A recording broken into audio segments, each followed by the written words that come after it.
Have you ever watched a movie and you're like, oh my God, this is like my life story?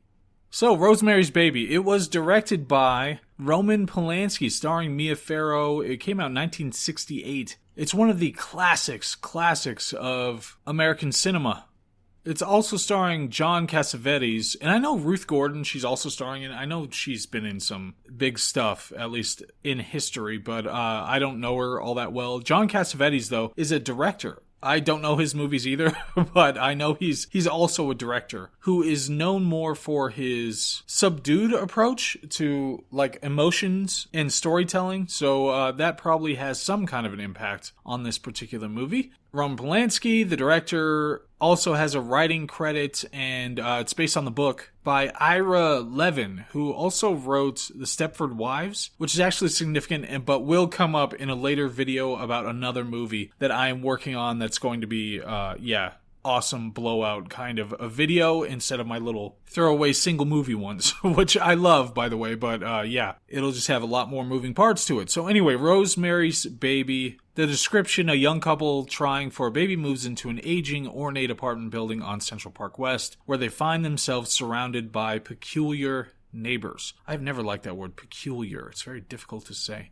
Anyway, this movie is utterly fantastic. I'm just going to get it out of the way now. Anybody who doesn't know, now you know. If you like other movies, then you shouldn't, because you should like this movie. I had never sat down and actually watched this movie. I know it's been on before when I've been doing other things, but I don't remember most of it, apart from the general storyline. But when I just sat down and actually watched this movie this week, it was amazing how good it is and how much it accomplishes everything that it's trying to accomplish. So, number one, the visuals are gorgeous. They're absolutely beautiful. It's all dreamlike, and it's complemented by a dreamlike soundscape. There's like a ticking clock that shows up repeatedly throughout the movie. And there's this really haunting humming sound. The music, where it just has this girl who's humming, and it punctuates a number of moments in the movie. And I learned later that Mia Farrow, the lead actress, was actually the person humming in these songs, but it sounds beautiful, but also a little creepy.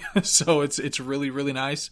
But the things that really stood out the most, because those are all fantastic, and Roman Polanski is an absolutely horrendous person, which we'll talk about later, but he's an incredible filmmaker. The thing that stood out the most to me, though, was the writing. The writing is actually really well done when it comes to all the things that are being managed scene to scene for all of these characters and knowing where the story is going. So, number one, it's the complexity of the dialogue.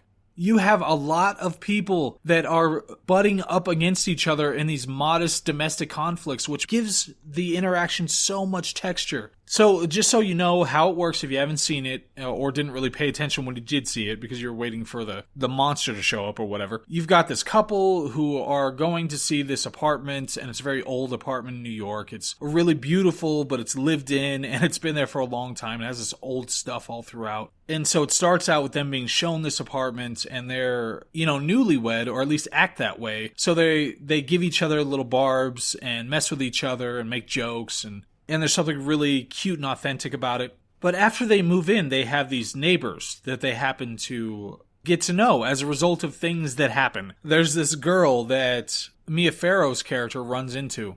And the girl's wearing this strange necklace that was given to her by their neighbors, and it has this really strange smell. But she says they're absolutely lovely people. I have been having it tough. I ran away from home. But I love these people, and they take care of me, and it's great. And then soon after that, she commits self-deletion, and they meet this neighbor couple. Mia Farrow and her husband meet this neighbor couple. And so it begins, their little back and forth and the way that they interact, it begins. And there's so much texture to the way they interact. Just the basics of writing when it comes to how they talk to each other and what they talk about and how each of them is framed and all of that. So one of the really cute things that I've always remembered about this is that Mia Farrow's character, whenever anybody asks about her husband's career, what he does, then she always gives his CV right away. So she'll say, oh, he's an actor and he's been in this movie and Nobody Likes an Albatross. He's done a lot of TV and commercials. And she says it exactly the same way every time somebody asks. It's this really cute thing where he definitely is not where he wants to be. He wants to be a more important and more celebrated actor, but she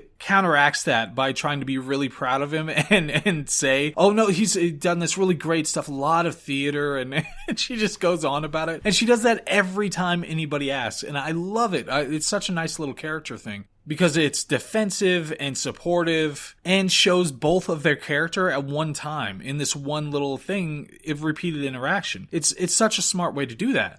So, and that's something that you know about him, is that he is not satisfied with his career, which is an important plot element and an important character element, and you get to know that really early on. But then you have all the way through this movie, oh my God, it's so beautiful the way this is done, is that you have these characters who feel compelled by the niceties of modern life. So it's little things. If somebody invites you to dinner and you really don't want to go, but you feel compelled to agree to it because you want to be polite. So that's something that they go through and they end up doing. And then after the dinner, after the conversation, he really didn't want to go. She was like, we should be polite and go anyway. And then as they're walking away in their apartment, they're talking about how terrible the food was, how terrible the beef was or whatever. But he has a little shift, and he's agreeing, and they're making fun of, but he's like, okay, be quiet though, we don't want them to hear because they're neighbors. And also, well, I kind of liked the conversation with the guy, he was really interesting, and he has all these stories from all these places he's traveled. So I'm going to go back there tomorrow night and have another conversation with him, and you don't have to go, but I'm going to go talk to him.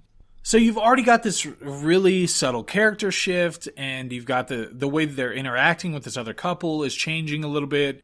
And throughout the whole thing, you've got this repeatedly where there are other niceties that they feel compelled to go along with, especially for Mia Farrow's character, Rosemary. So at one point, the neighbor lady brings over some food, and Rosemary, and her husband sit down, and it's this chocolate mousse, and they're trying to eat it, and Rosemary says it has this weird, she calls it an undertaste. I don't think I've ever heard that phrase before, an undertaste, as opposed to an aftertaste. But she says, it's got a weird undertaste. And he says, oh, come on, be polite, just eat it. She made it for you. And then they get into a little bit of an argument, and she says, fine, and starts eating it really fast. But again, it's one of those just niceties that you feel compelled to do. Along with gifts, she's given a necklace that doesn't smell great, but just like the other girl, and she feels compelled to keep it because it was a gift given by somebody, and there's a recommendation for a new doctor because Rosemary's pregnant, and she feels compelled to go along with this. But it's also a character thing because it's about how Rosemary is too passive when it comes to what she will and won't do for somebody else. And much of her character art throughout the whole thing is just aspects of her being too passive and too passive and too passive, and then resisting a little more, and it just goes along those lines. So you have this whole first part of the movie where you're being introduced to these characters, the concept of the characters, the way that they interact with each other, the things that annoy them and the things that they're supportive of and that they're willing to do in these social situations. And then eventually you get to a point where her husband comes back and there's this part that he really, really wanted and he didn't get it. And he was really burnt up by this. And then he finds out that the guy who got the part, he was struck blind or something like that. He couldn't do the part anymore. So by default, he got the part. And it happened to be after he started really engaging with this other couple, this neighbor couple. So that's, a little weird, quite the coincidence, but you just keep going on. And the whole context of this is there's this animating idea that has to be in the background here about women when they're pregnant and all of the threats in the world and how they start presenting themselves as more threatening when you're going through this pregnancy, and how the best ally for a woman in this position is her intuition. Men can do what they're going to do, and they can try to be protective. They can try to figure things out and have their very crude understanding of the way the world works and the way that humans work. But women, when they're in this mode, their intuition is the most powerful thing in the universe. So throughout this, she's still social. She's still friendly but suspicious. She's got her neighbors who are insinuating themselves a little too much in her pregnancy and what should be done. They're bringing over this drink that looks like dragon fruit, the liquefied version of dragon fruit, and they're giving it to her and say, you have to take this, it's good for the baby. But over time, she's getting sicker and sicker and sicker. And so she starts asserting herself in these little ways. At one point, she gets a haircut, and it's just a really short haircut, and it looks terrible, but it's a choice that she made on her own. Her husband is pissed off, but she made that choice, and that's just the way it's going to be. So she starts making these assertions of herself throughout. And there's this one beautiful moment. I just love how subtle and sweet this whole thing is. She decides, no, I'm just going to go out. So they've been telling me to stay in. I'm just going to go out by myself and I'm going to do what I feel like doing. And she happens to run into this depiction of Mary and the baby Jesus. So it's a nativity scene. And it's got the animals around and everything, which adds that level of divine innocence to it. And she's looking at this scene. She stopped there looking at it. And the neighbor happens to pop up out of nowhere. The same woman who'd been giving her the weird drink and the weird jewelry. And says, what are you doing? No, go back home. You need to go back home. Stay away from, that thing, that depiction of Jesus. Just stay away from that and get back home. So she's getting more and more sick, and finally it just gets to a breaking point where something is not right here. I've been seeing the doctors they want me to see. I've been taking the drinks they want me to take. I've been doing the things they want me to do, but I'm just getting sicker. It doesn't feel right. I'm going to have a party with just my friends. I'm going to stop taking these drinks. And when she gets her real friends around her, they're like, what the hell are you doing? Stop seeing this doctor. And they even kick out her own husband. Now she's surrounded by real friends who validate her concerns, keep her husband at bay, and she is reinvigorated in following her own intuitions about what's going on here. So obviously prior to this, there's the lurid scene where the things happen. Yes, obviously the most important question that always comes up when it comes to any movie, she does get naked, and it's glorious, it's beautiful. And it's not gratuitous, which is what I appreciate the most. But the lurid scene that everybody is aware of, that she thinks she gets drugged by her husband, and she thinks it's a dream, and she's on a boat. This dreamlike sequence looks amazing, by the way. It's done so subtly, especially when it comes to the sound, because it's really quiet. But she's out and ends up with all these scratches, and yeah, she ended up having relations with the devil himself at some point in the night. That happens obviously early on because that would have to precede the pregnancy stuff. But so that already happened, but we're going on, and she's fighting it, and she contacts this outside doctor, and she's gonna go see this doctor and tell him about everything that's going on and just get him to give her real actual medical attention instead of what they've been doing, the doctor they set her up with and everything. But it turns out he turns on her and has them come and pick her up. She tries to run, tries to get away, but eventually it just does not work out for her. She gives birth to the baby in this apartment, and then all these creepy people around say that the baby passed away. And so, very sorry, this is a horrible thing, but the baby is gone, and you're just gonna have to go live your life now without the baby. And the husband's trying to console her and all of that. But then at some point, while she is trying to recover from this, she hears crying in the apartment. And she goes and finds this secret area, and it turns out the baby's alive. And the baby is, half devil. So that's quite the thing to stumble upon. And there are all these really creepy people around, and some of these people do such a great job. There's this lady in glasses that is hilarious when she's being creepy. It just you absolutely believe her that she's really this person. And she's like rocking the baby, the devil baby, and she's rocking him way too hard. And it's just like, this lady's hilarious. And the other lady who plays the neighbor, she was super creepy the entire movie, and I hated her and absolutely hated her throughout the entire movie. I already knew from the very beginning that she was a totally terrible person, but it didn't give anything. It's not like I figured anything out, that there's a plot or anything like that. It's just, I didn't like her. But then when we get to the end, after everything's revealed, she's really sweet. She's, just take it easy on her. Oh, can I get you? No, this is just some tea. I didn't put anything in it. I'm sorry about all that, but that's just what we had to do to bring forth the Antichrist, So she was really, really sweet at the end. I liked her a lot. But then the main guy, the guy neighbor, finally just says it would be great if you could just be a mother to the kid. It's half of you. It's still your kid, even though it's an evil little demon baby. And she eventually comes around to the idea of, it still is my baby. I still have to take care of it. That's just the way it is. So she's, okay, well, motherly instinct takes over, and that's just what I'm going to be now, is taking care of this baby. And I don't know if Satan was going to be an absentee father going forward, or if he's going to be able to visit, or how that was going to work out. He's got to at least provide child support. He's got all those very wealthy people on his side. So he's got to be able to provide at least basic child support. So she just has to look after the kid. It's not that bad.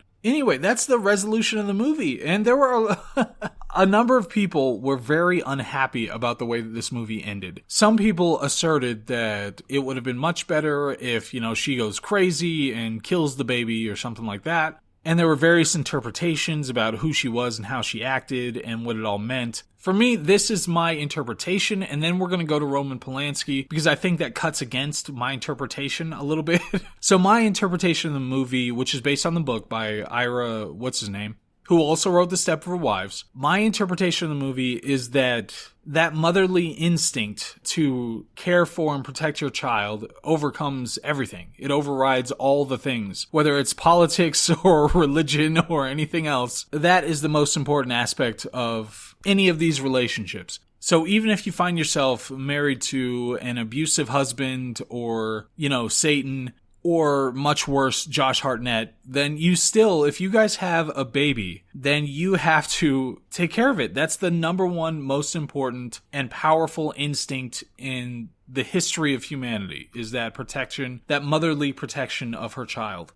And you have it when it comes to the character all the way throughout the story. She is passive, way too passive when it comes to her husband, when it comes to other people. And then she gets that motherly intuition about what she needs to be doing, and that's what she should have been following all the way through, even against her husband, to be able to get to the point where her child is going to be safe and protected and cared for. So that's how I took the story, how I understood it, is that she's the put-upon woman who gets to live out her invigorated motherly instinct at a certain point, and that's what she should have done the whole time. And even though it ends up in a terrible place, she still has to follow that because it's more powerful than all the other things around it.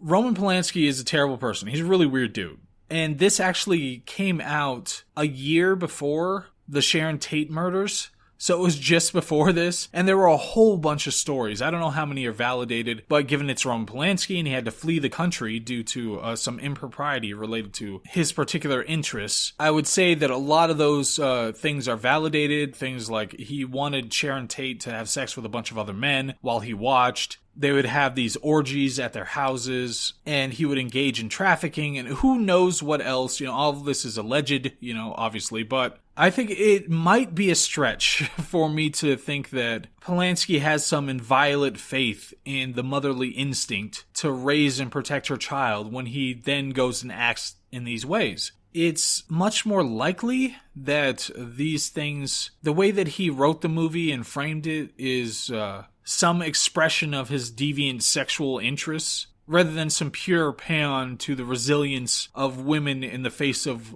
worldly threats.